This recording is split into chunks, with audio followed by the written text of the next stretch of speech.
Back in the garage today, back in the garage today.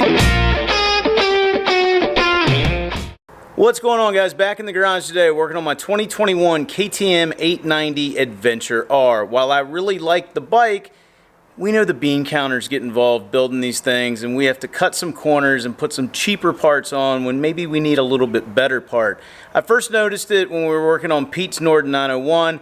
Same sort of design, I'm going to call it flaw, on my 890 Adventure R, and that is on the lower chain guide near the front sprocket. So did a little bit of research. There are a few companies out there that make things. Van Osh is one of the companies, same company that made the bar risers.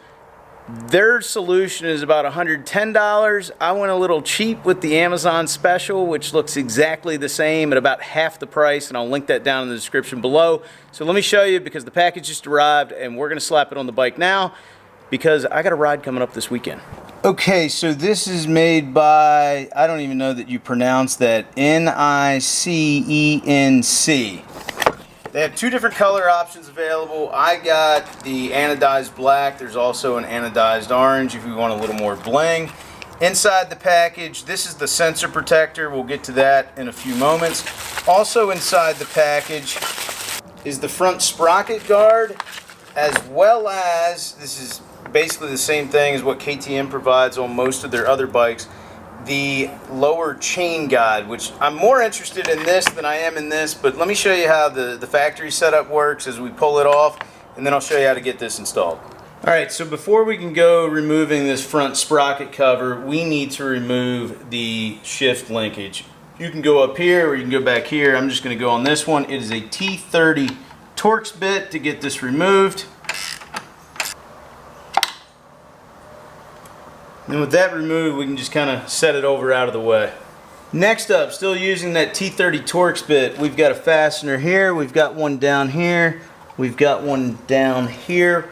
We're going to remove those, and that will allow us to take the front sprocket cover off.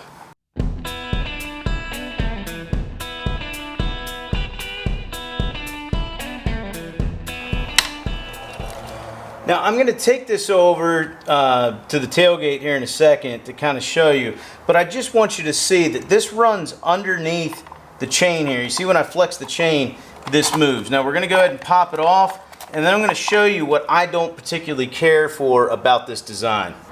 Okay, so this is what I don't like about the design. They have integrated the lower chain guide into the sprocket cover.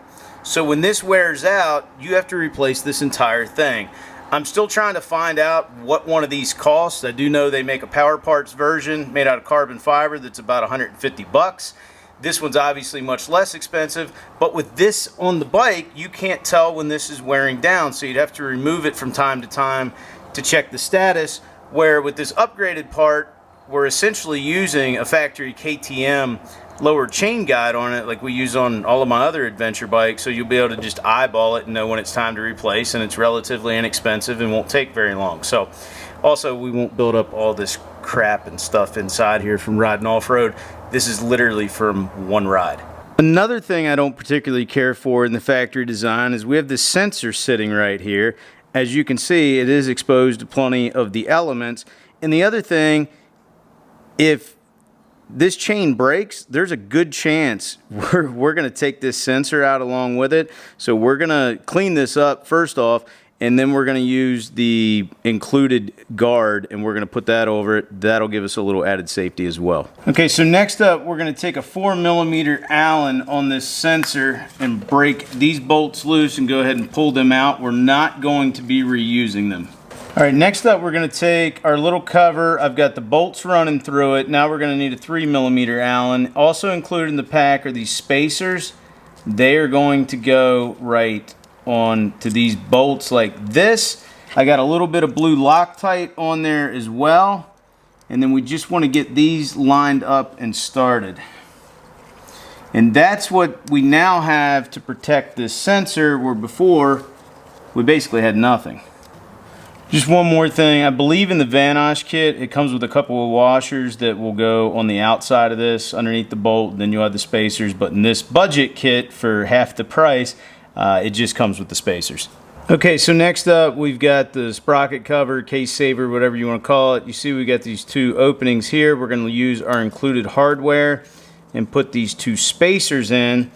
Then what we want to do with the two smaller bolts that are included, we want to put a little bit of blue Loctite on them, and then we're going to get them started on here, but we're not going to tighten anything down quite yet.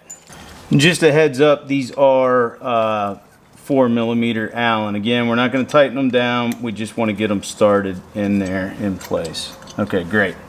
We also want to grab our last bolt, which is the bigger bolt, put a little bit of blue Loctite on it, and then we just want to kind of feed this in here.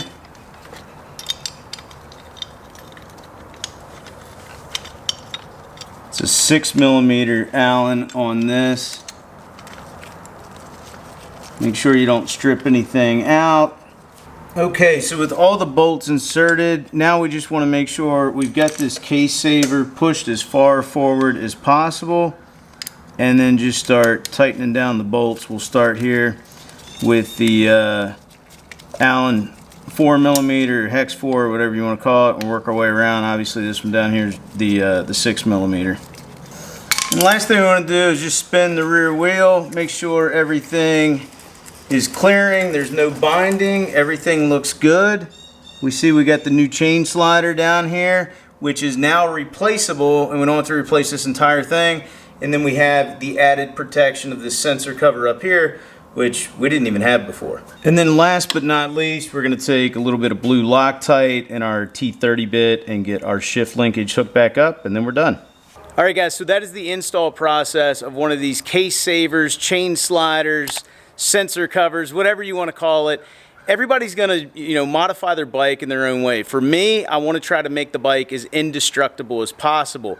You can add the bling to it if you want that anodized orange, that's available. I just wanted to keep it kind of low key and just add some added protection, durability, and then also a replaceable part that's just gonna be a little bit easier to maintain long term. So how does it work? I don't know, but I'm going to put it through its paces this weekend, so look for a video on that at a later date. So anyway, I hope you guys enjoyed today's video. If you did, please give it a big thumbs up. If you're not a subscriber, considering that subscribe button, because if you like motorcycles, well, this is the place to be. You have any questions about the installation process? I'm going to link the kit down in the description below. I would just recommend getting that sensor cover because there's a couple different options. But if you have questions, let me know. I'll do my best to answer them. And as always, I'll talk to you again soon.